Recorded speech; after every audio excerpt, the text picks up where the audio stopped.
Praise the Lord. Most important time कि हम परमेश्वर का वचन सुने। अपने साथ वाले से बोलो, मैं परमेश्वर का वचन सुनने जा रहा हूं, मुझे डिस्टर्ब नहीं करना। अब ध्यान से सिर्फ 10 मिनट सुनना जो बाइबल कहती है। वचन एक बहुत इंपॉर्टेंट पार्ट है। वचन जिसकी हम बात कर रहे थे, बाइबल ये बताती है कि वचन देहधारी हुआ। इसी तरह वचन मीन्स बात को समझने की कोशिश करना। वचन जैसे जैन साहब ने कुछ बातें की, तब मैंने आपसे एक बात कही कि ये जितने धर्म वाले लोग हैं, अगर अपनी धार्मिक किताबें पढ़ेंगे, वो जो धार्मिक किताबें हैं वो वचन है। हमारी धार्मिक किताब क्या है? बाइबल। वो परमेश्वर का वचन है, पवित्र बाइबल। अगर हम इसको फॉलो करें, इसको माने, तो हमारी जिंदगी में ब्लेसिंग्स की कमी नहीं है। आमीन। ध्यान से सुनिएगा, बहुत थोड़ी देर बात करूंगा। यीशु मसीह के जन्म से पहले क्या हुआ? लूका रचित सुसमाचार उसका 1 अध्याय 26 पद पढ़ने लगा हूं, सुनिएगा। लिखा है, 6वें महीने में परमेश्वर की ओर से जिब्राइल स्वर्गदूत गलील के नासरत नगर में एक कुंवारी के पास भेजा गया, जिसकी मंगनी यूसुफ नामक दाऊद के घराने के एक पुरुष से हुई थी। उस कुंवारी का नाम मरियम था। स्वर्गदूत ने उसके पास भीतर आकर कहा, आनंद और जय तेरी हो, जिस पर ईश्वर का अनुग्रह हुआ है, प्रभु तेरे साथ है। वह उस वचन से बहुत घबरा गई, क्योंकि सोचने लगी कि यह किस प्रकार का अभिवादन है। स्वर्गदूत ने उससे कहा, हे मरियम, भयभीत ना हो, क्योंकि परमेश्वर का अनुग्रह तुझ पर हुआ है। देख, तू गर्भवती होगी और तेरे एक पुत्र उत्पन्न होगा, तो उसका नाम यीशु रखना। वह महान होगा और परम प्रधान का पुत्र कहलाएगा, और प्रभु परमेश्वर उसके पिता दाऊद का सिंहासन उसको देगा, और वह याकूब के घराने पर सदा राज्य करेगा, और उसके राज्य का अंत ना होगा। मैं आपको बताना चाहता हूं कि एक फरिश्ता मरियम से, एक कुंवारी मरियम से, दुनिया में प्रोसेस क्या होता है? पहले मंगनी होती है, फिर शादी होती है, फिर प्रेगनेंसी होती है। लेकिन बाइबल यीशु मसीह के विषय में बताती है, पहले मंगनी हो चुकी है, फिर प्रेगनेंसी हुई है। और औरत के लिए बड़ा हार्ड होता है बिना पिता के किसी बच्चे को पैदा करना। जब वो इस सोच में थी, तब बाइबल बताती है, फरिश्ता उसे कहता है, जो तेरे पेट में है वो परमेश्वर की ओर से है। जो तेरे पेट में है वो परमेश्वर की ओर से है। Everything was planned. परमेश्वर की योजना के अनुसार सब कुछ हुआ करता है।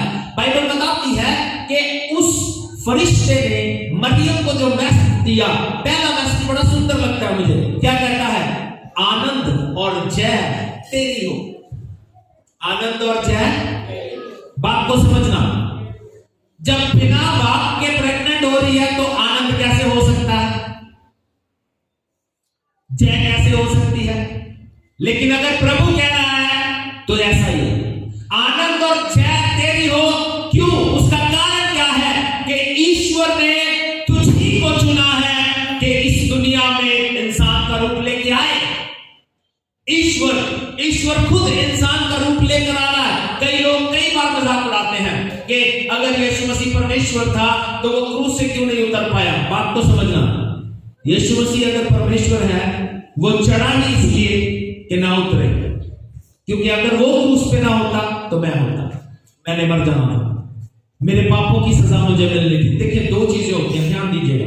एक होता है पश्चाताप, एक होता है प्रायश्चित। दोनों में डिफरेंस क्या है?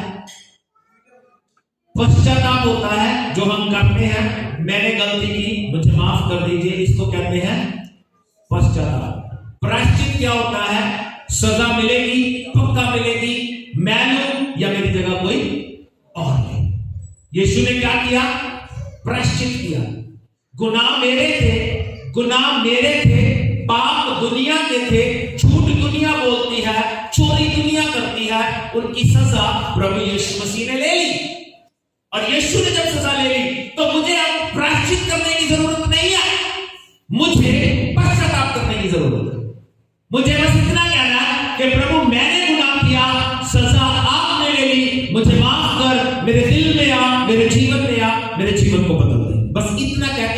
हमारी जिंदगी बदल जाएगी। बाइबल बताती है, फरिश्ता कहता है एक कुंवारी से, तो बेटे को पैदा करेगी और उसका नाम यीशु रखना।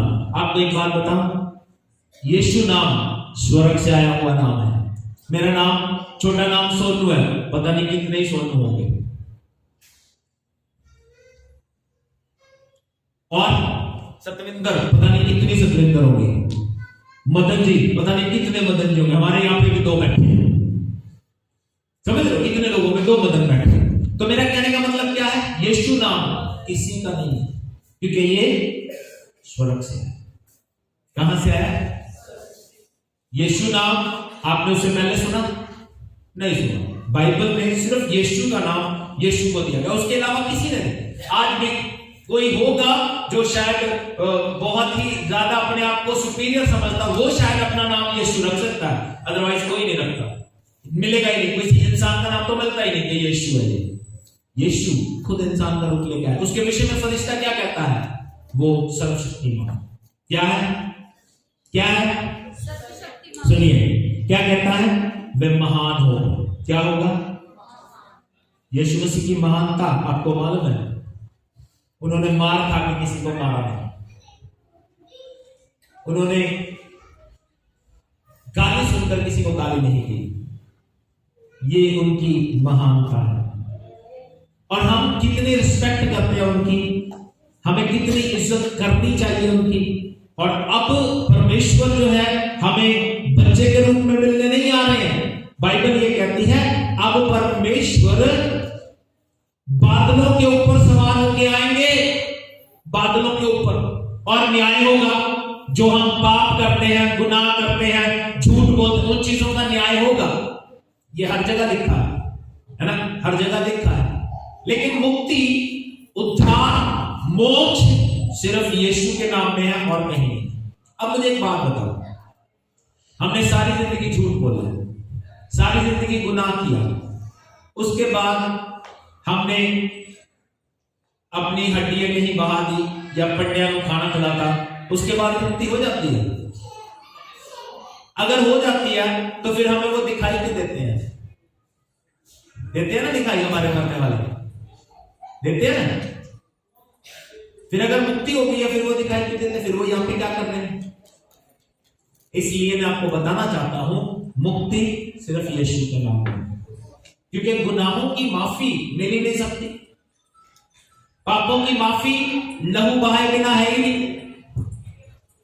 हम लोग बलियां देते हैं अपने घर में कई बार, हमें पता नहीं क्यों देते हैं। मालूम है क्यों देते हैं? क्योंकि परमेश्वर को खून दे के गुनाहों से माफ करना आता है।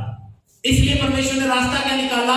उसने देखा कि इंसान जाति में से कोई मिल जाए जो इंसान के लिए मर जाए, एक भी नहीं मिला, क्योंकि बाइबल कहती है सारे के सारे पापी हैं, सारे ही पापी हैं। और इसलिए परमेश्वर खुद इंसान का रूप लेके इस धरती पे आ गए ताकि हमारे लिए मर जाए। यीशु मसीह हमारे लिए मारे गए, गाड़े गए और तीसरे दिन मुर्दों में से जी उठे और आज भी जिंदा है। वो जिंदा है इसलिए मेरे जीवन को उसने बचा लिया। वो जिंदा है इसलिए कितने यहाँ पे जो बैठे हैं जिनके जीवन में प्रभु ने काम किया, वो जिंदा है इसलिए मैं जिंदा हूं। वो जिंदा परमेश्वर है। बाइबल उनके विषय में कहती है वह महान होगा और परम प्रधान का पुत्र कहलाएगा और प्रभु परमेश्वर उसके पिता दाऊद का सिंहासन उसको देगा। मैंने कहा था ना शुरू में, मैं बोल रहा था ऐसा कौन सा राजा जिसका राज्य आज भी चलता हो। ये एक ऐसा दिन है, यीशु एक ऐसा नाम है जिसकी खुशी पूरी दुनिया में मनाई जाती है। पूरी दुनिया में कोई ऐसा देश नहीं जहां यीशु का नाम नहीं जाना जाता।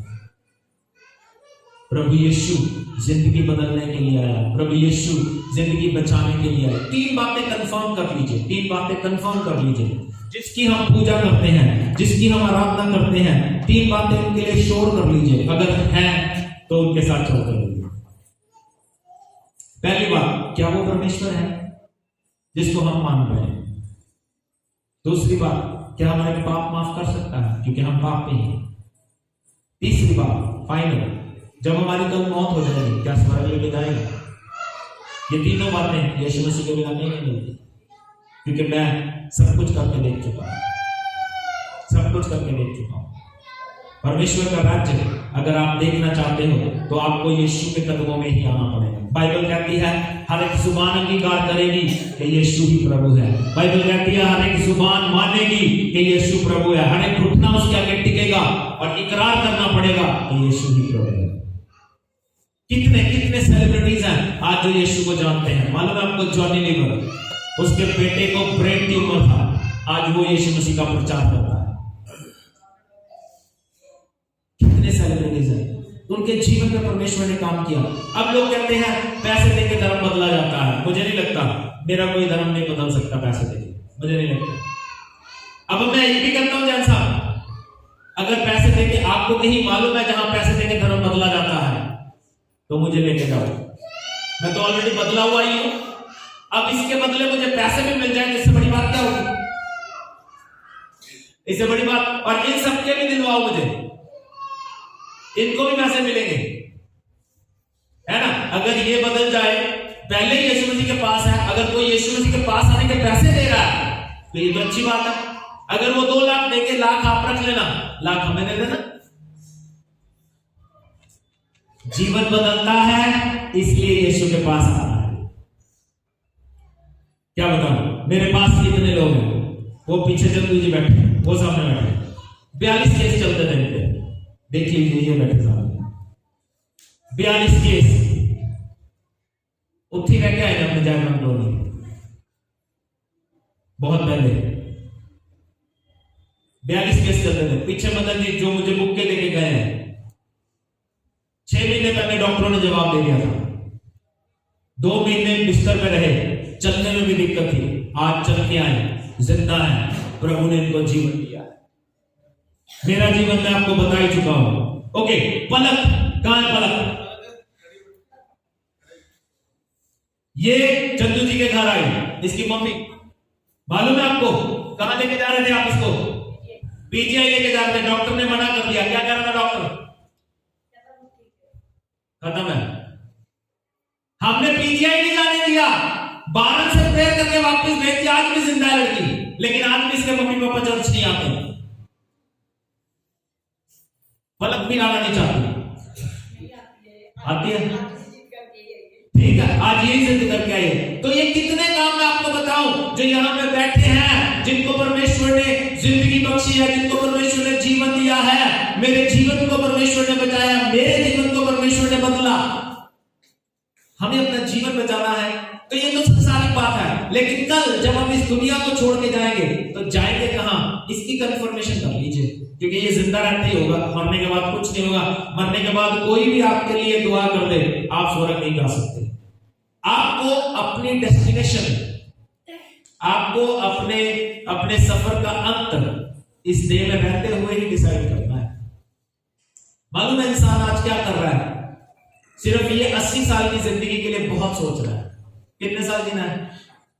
80 साल, 85 साल, खींच के 100 साल, इसके लिए बहुत सोच रहा है। कहां से क्या कर लूं, घर बना लूं, कोठी बना लूं, बंगला बना लूं, चोरी कर लूं, ठगी कर लूं, सिर्फ शरीर के लिए। लेकिन इसके अंदर एक आत्मा है, आत्मा कभी मरता नहीं। उसके लिए क्या सोच रहा है? उसके लिए कुछ नहीं सोच रहा।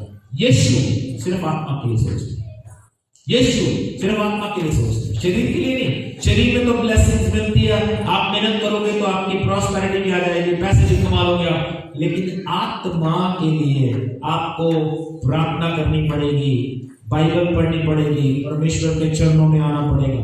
इसलिए अपने जीवन को बचाओ, अपना जीवन नाश मत करो। एक लास्ट वचन पढ़ के समाप्त कर दूंगा, रोमियो की पत्री। Thank you Jesus, thank you Lord. 5 अध्याय 8 पद और 9 पद पढ़ने लगा हूं, सुनिएगा। 6 से पढ़ लेता हूं, है ना? क्योंकि जब हम निर्बल ही थे तो मसीह ठीक सपने पर भक्तिहीनों के लिए मरा। किनके लिए मरा यीशु? भक्तिहीन, भक्तों के लिए नहीं, धर्मियों के लिए नहीं, भक्तिहीनों के लिए। मैं भी भक्तिहीन था, मैं भी निकम्मा था, मैं भी कोई ईश्वर को नहीं जानता था। भक्तिहीनों के लिए मरा, किसी धर्मी जन के लिए कोई मरे यह तो दुर्बल है, पर हो सकता है किसी भले मनुष्य के लिए कोई मरने का साहस भी करे। पापी के लिए तो कोई मरे ये तो हो नहीं सकता, लेकिन शायद भले के लिए कोई सोच सकता है कि कोई हिम्मत कर सकता है कि मैं इसके लिए मर जाऊं। लेकिन यीशु पापियों के लिए मरा, यीशु पापियों को बचाने के लिए आए। हर एक बशर पापी है, हर एक शख्स पापी है। छोटे से छोटा बच्चा, छोटे बच्चों को कोई झूठ बोलना सिखाता है। मालूम है आपको, छोटे बच्चों को एक्सपीरियंस करके देखना, वो चीनी खा रहा है, आप उससे पूछो चीनी खाइए, वो कहेगा नहीं खाई। उसे झूठ बोलना किसने सिखाया? हमने तो नहीं सिखाया ना, हम तो उन्हें सच बोलना सिखाते हैं, लेकिन वो फिर भी झूठ बोल रहे हैं क्योंकि हमारे खून में पाप समा चुका है। बुराई कर रहे हैं, किसी को मारना चाहते हैं, चोरी करना चाहते हैं, ये पाप ही है जो हमारे अंदर, हमारे लहू में वास करता है। और यीशु ने क्या किया? क्यों लहू से ही छुटकारा? क्योंकि पाप लहू में ही बस जाता है, इसलिए यीशु ने हमारे खून की लाइन ही बदल डाली। अब पाप वाली डायलिसिस समझते क्या होता है? डायलिसिस कितने लोगों को पता है? डायलिसिस क्या होता है? एक तरफ से खून चढ़ता है, दूसरी तरफ से निकाल लेते हैं। ये प्रभु ने डायलिसिस कर दिया कि पाप वाला खून तो निकाल दिया मेरे अंदर से, यीशु ने अपना लहू मेरी रगों में दौड़ा दिया ताकि मेरा जीवन यीशु के लिए बन जाए। बाइबल कहती है परंतु परमेश्वर हम पर अपने प्रेम की भलाई इस रीति से प्रकट करता है कि जब हम पापी थे तभी मसीह हमारे लिए मरा। कब मरा? जब हम पापी थे। इसलिए अपना जीवन यीशु के कदमों में ले आओ। अगर आप स्वर्ग चाहते हो, अपना जीवन यीशु को दे दो। अगर आप अपनी जिंदगी बचाना चाहते हो, स्वर्ग के लिए तैयार हो जाओ, क्योंकि बाइबल कहती है आसमान के नीचे, जमीन के ऊपर कोई दूसरा नाम नहीं दिया गया जिससे इंसान को मुक्ति मिलेगी। सिर्फ यीशु नाम जिससे आप स्वर्ग जा सकते हो, सिर्फ यीशु नाम जिससे आप उसके राज्य के लिए बढ़ सकते हो। अपना जीवन यीशु के पास ले आओ ताकि आप अपने जीवन को बचा सको। परमेश्वर आपको आशीष दे। आइए हम अपने सरों को झुकाएंगे, प्रार्थना करेंगे। Hallelujah. Thank you Holi spirit of God, thank you Holi spirit of God. पवित्र आत्मा जी धन्यवाद, पवित्र आत्मा जी धन्यवाद। Thank you for this wonderful day Lord. आज के दिन के लिए धन्यवाद प्रभु जी।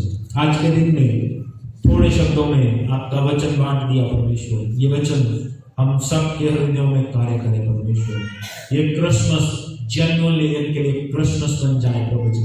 जैसे आप 2023 साल पहले एक चरनी में पैदा हुए, वैसे ही आज यहाँ पे बैठे हर एक शख्स के दिल की चरनी में आप पैदा हो जाएं, ताकि इनके जीवन बच जाए प्रभु जी, ताकि इनके जीवन नरक जाने से बच जाए परमेश्वर। इनके जीवनों को बचा लीजिए प्रभु जी। यहाँ बैठा हर शख्स प्रभु जी सिर्फ अपने आत्मा के लिए सोचे परमेश्वर, इनकी मदद कीजिए।